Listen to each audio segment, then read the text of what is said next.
Assalamualaikum warahmatullahi wabarakatuh.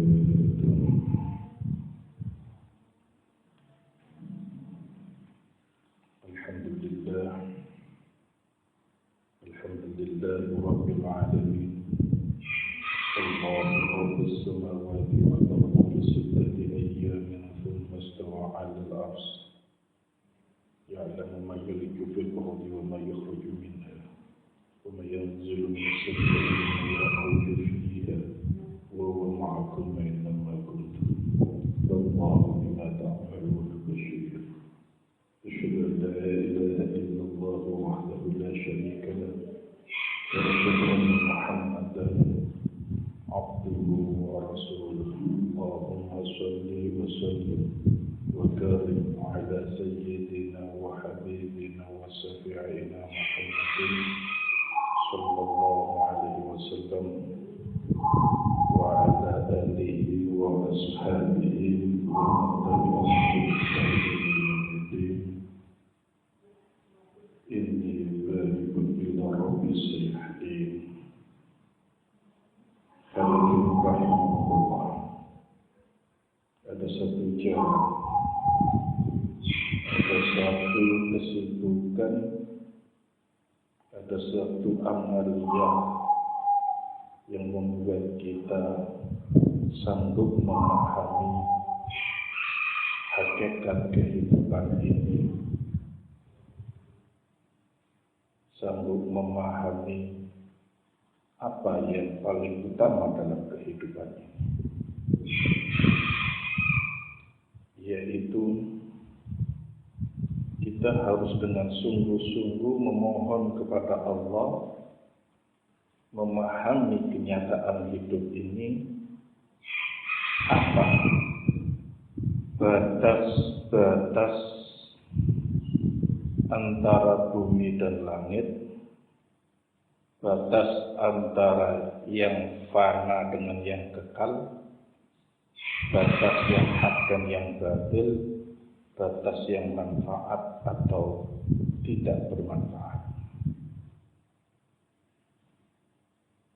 Selain kita terus bertaubat, selain kita terus taat, maka kita perlu mohon kepada Allah mana batas-batas yang harus kita pahami sehingga kita tidak terjebak oleh sesuatu yang sia-sia atau tertolak.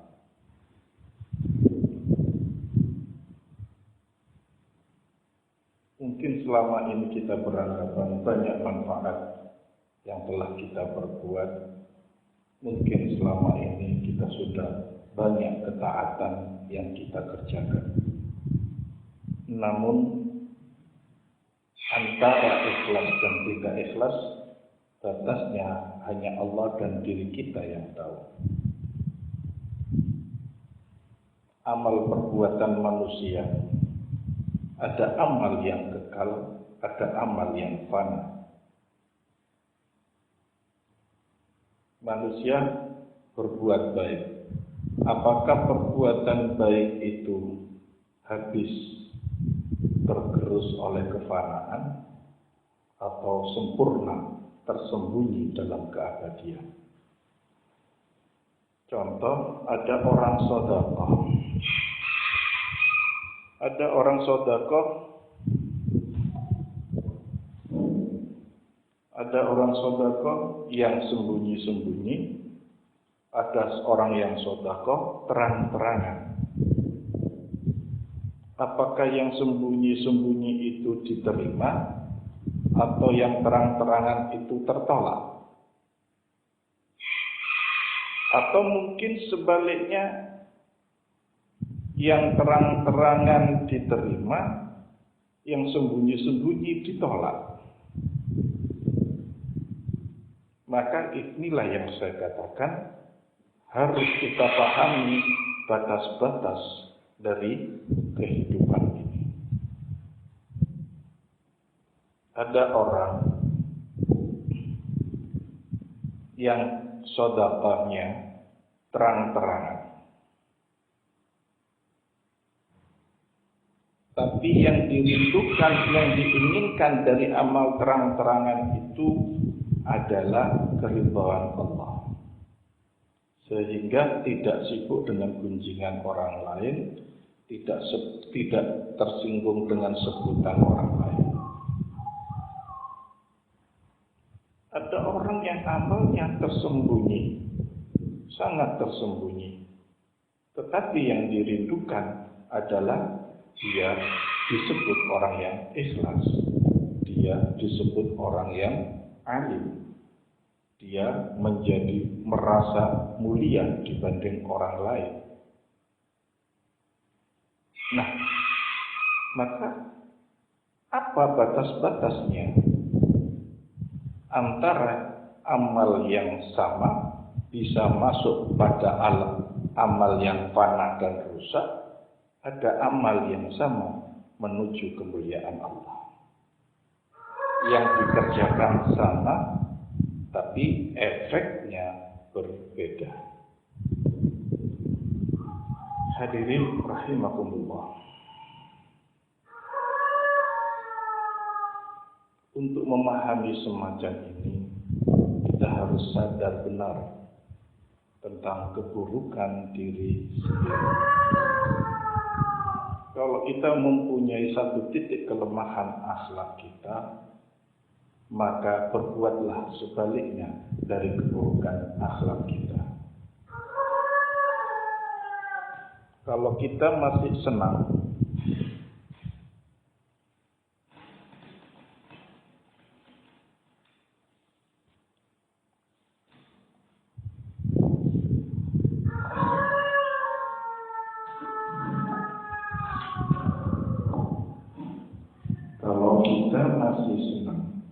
dengan pujian orang lain, maka niatilah, ya Allah, saya menyembunyikan amal hamba agar hancur sifat senang dipuji.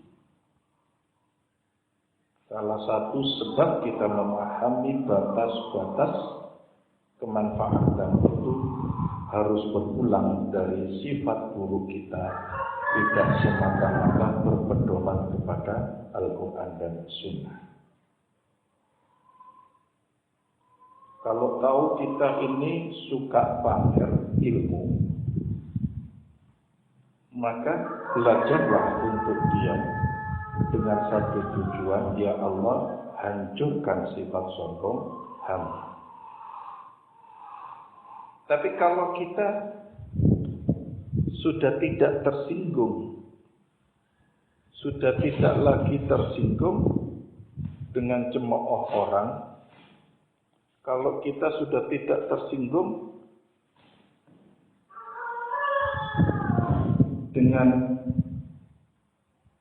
diremehkan orang lain, maka kita nggak apa-apa beramal terang-terangan supaya mengajak orang lain takwa kepada Allah.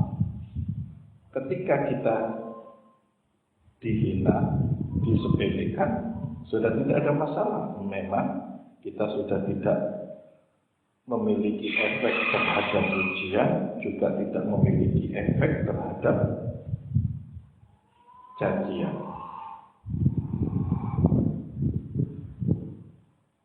Ada orang yang sangat ingin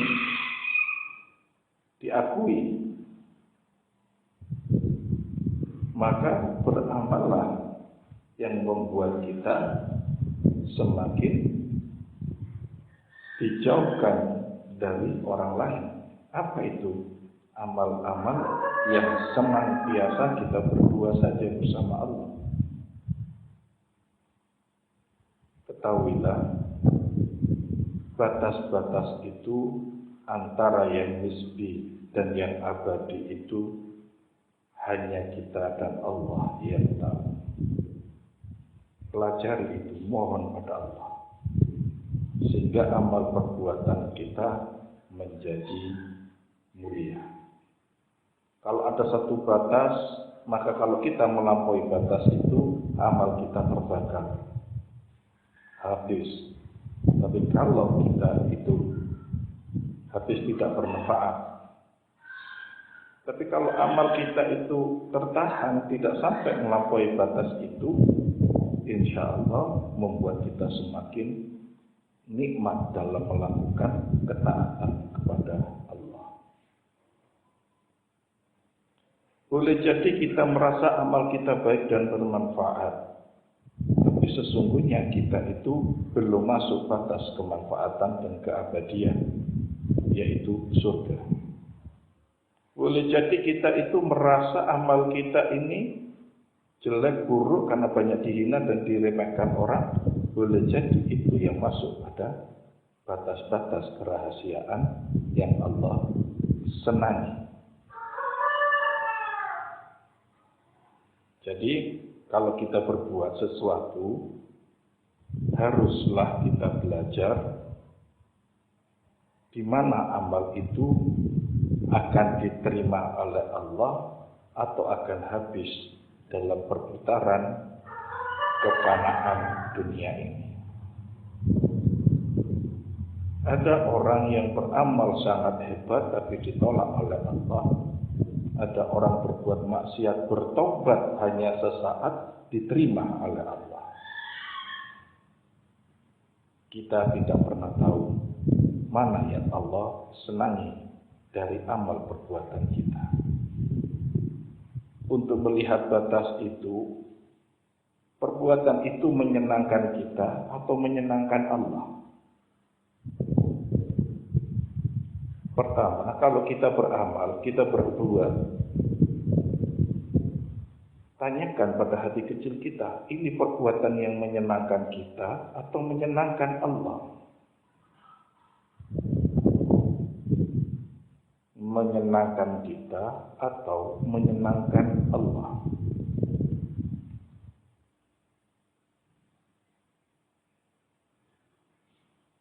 Yang kedua, kita beramal, beribadah, ingin mendapatkan yang kita hajatkan atau ingin apa yang Allah tetapkan. Ini batasnya. Kalau kita beribadah, kita beramal, apa yang kita harapkan, apa yang kita inginkan? Apakah kita menginginkan hajat kita terpenuhi, atau kita ingin memenuhi apa yang Allah kehendaki bagi diri kita?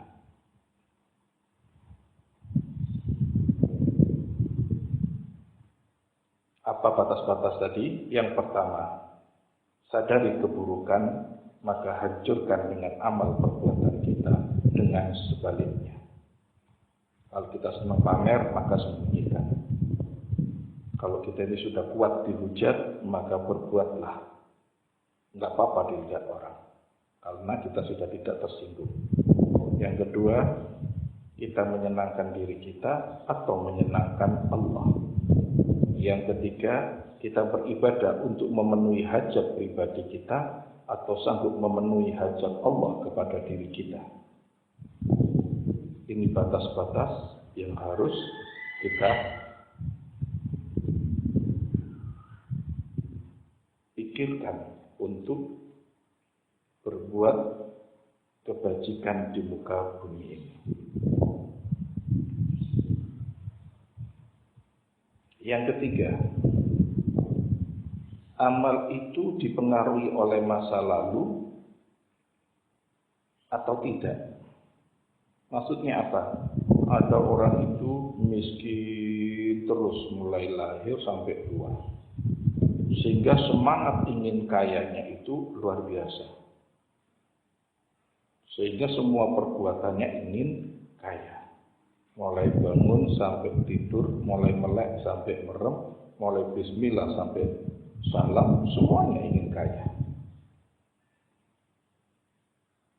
Yang kedua, boleh jadi orang itu dendam. Saya dulu itu miskin karena memang tidak ibadah, sekarang tak akan menjadi ahli ibadah. Itu karena, atau dikatakan orang bodoh, orang nggak ngerti agama oleh masyarakat, dia dendam, ingin disebut alim satu keluarga karena cemooh masyarakat. Yang kedua, kita juga tidak ingin mengatakan semua amal perbuatan kita itu untuk masa depan kita. Agar masa depannya enak, agar kehidupannya enak dan seterusnya. Lalu ibadah itu untuk apa? Ibadah itu untuk Allah. Karena Allah dan untuk Allah, bukan karena masa lalu dan untuk masa depan. Ibadah itu semata-mata untuk Allah. Kalau karena Allah, maka dekat dengan Allah. Kalau untuk Allah, ya diterima oleh Allah. Ini batas-batasnya. Lalu hidup kita lalui hanya dengan kenikmatan setiap saat. Tidak diprovokasi masa lalu, tidak diiming-iming dan diancam-ancam oleh masa depan. Orang yang ditakut dengan masa depan yang miskin, sakit, corona, macam-macam. Sehingga seluruh ibadahnya sudah mengabaikan kecintaannya kepada Allah karena hanya dipengaruhi oleh masa lalu dan masa depan. Udah ada berapa? Pertama, menyenangkan diri sendiri atau menyenangkan Allah.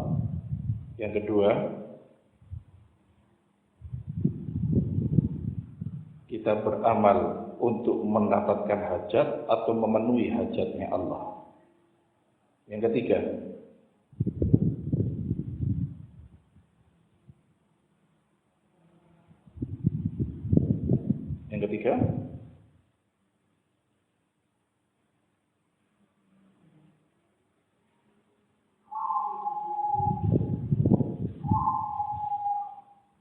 hanya tiga aja berarti.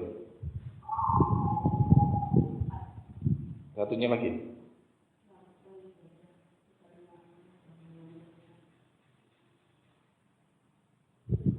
Tidak dipengaruhi masa lalu dan bukan untuk masa depan.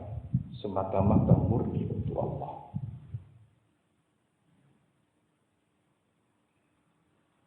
Maka orang yang sibuk menangkap batas-batas ini nggak bisa dibayangkan ya.